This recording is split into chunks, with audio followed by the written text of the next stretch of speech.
సమరసింహారెడ్డి 25 ఏళ్లు కంప్లీట్ చేసుకుని రిలీజ్ అవుతున్న సందర్భాన్ని పురస్కరించుకొని ఆ చిత్రం టాలీవుడ్ లో నెలకొల్పిన రికార్డ్స్ గురించి, ఆ చిత్రం తెలుగు సినిమా పోకడను మార్చిన విధానం గురించి, ఆ చిత్రానికి సంబంధించిన మరిన్ని విశేషాల గురించి ఈ వీడియోలో మనం మాట్లాడుకుందాం.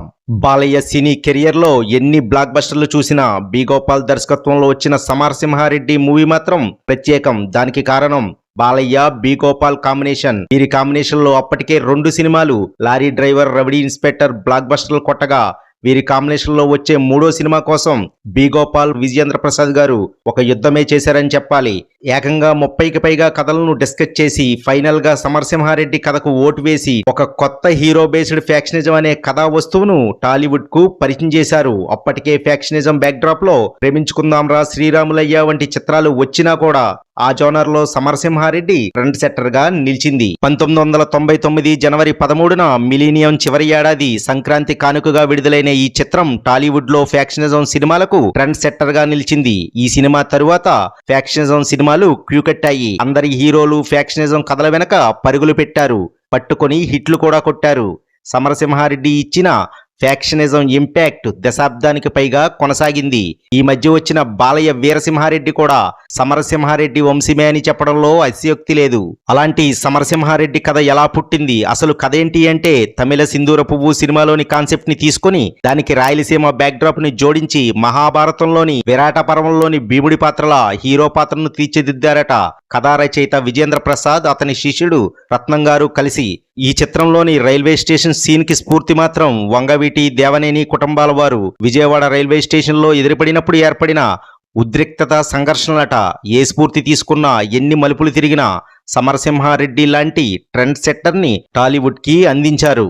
ఈ సమరసింహారెడ్డి చిత్రంలోని పాటలు ఒకెత్తైతే డైలాగులు మరో ఎత్తు. పాటల విషయానికొస్తే అందాల ఆడబొమ్మ, చలిగా ఉందన్నాడే కిల్లాడి బుల్లోడు, రావయ్య ముద్దుల మామ, నీకు రాసిస్తా రాయలసీమ వంటి సాంగ్స్ ఇప్పటికీ తెలుగు ప్రేక్షకులను అలరిస్తున్నాయి.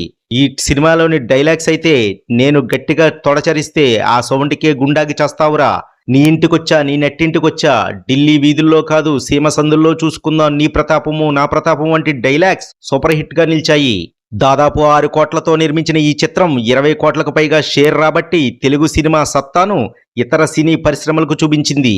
3 థియేటర్లలో 227 రోజులు, 29 కేంద్రాలలో 175 రోజులు, 73 కేంద్రాల్లో 100 రోజులు, 122 కేంద్రాల్లో 50 రోజులు ఆడి ఆల్ టైమ్ రికార్డ్ ని క్రియేట్ చేసింది. రికార్డ్స్ విషయంలో కూడా ట్రెండ్ సెట్టర్ అయ్యింది ఈ సమరసింహారెడ్డి చిత్రం.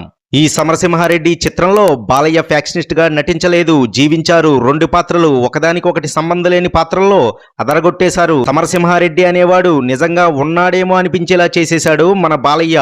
అప్పట్లో ఊళ్ళలో ఏ చెట్టు పైన విన్నా సమరసింహారెడ్డి కథే వినిపించేది. పండుగలలో ఏ వీధిలో సినిమా వేసినా తెరపై సమరసింహారెడ్డే కనిపించేది. సాధారణ ప్రేక్షకులు సమరసింహారెడ్డిని ఎన్నిసార్లు చూశారో చెప్పలేము. బాలయ్య అభిమానులైతే ఎన్నిసార్లు చూశారో ఆ లెక్కలకు దిక్కులేదు. తెలుగు ఫిలిం ఇండస్ట్రీ సమరసింహారెడ్డికి ముందు, సమరసింహారెడ్డికి తరువాత అనేంతలా మారిపోయింది. సమరసింహారెడ్డి ఒక ప్రభంజనం, సమరసింహారెడ్డి ఒక నిప్పు కణిక, సమరసింహారెడ్డి ఒక విస్ఫోటనం. అలాంటి సమరసింహారెడ్డి మార్చి 2, 2024న 25 సంవత్సరాల తరువాత తెరపై 4Kలో కనిపించబోతుంది. ఆ విశ్వరూపాన్ని మరోసారి తెరపై చూసేయండి. 1999లో సమరసింహారెడ్డి చూసిన వారు కామెంట్ చేయండి. సమరసింహారెడ్డిని ఇప్పుడు చూడాలనుకునేవారు లైక్ చేయండి. ఈ వీడియో మీకు నచ్చినట్లయితే ఛానల్ ని సబ్స్క్రైబ్ చేయండి. వినండాహో ఛానల్ ని సపోర్ట్ చేయండి. Thank you.